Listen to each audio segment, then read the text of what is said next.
Welcome back. Inside of the Magic Tools area, you're going to see that CapCut has an image-to-image generator. So we can upload an image to CapCut, and CapCut can remake the image into another image. We're going to click on the image-to-image generator. What we're going to do first is we're going to upload our image. We're going to grab the image from our device. We can then add in a prompt as to what we want the image to become.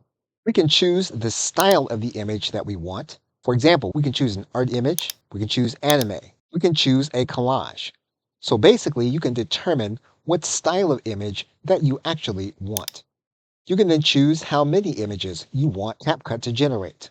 And you can use the advanced settings to determine how much weight to give the information that you are giving the CapCut generator. We are now going to click Generate. And CapCut will then begin the creation process.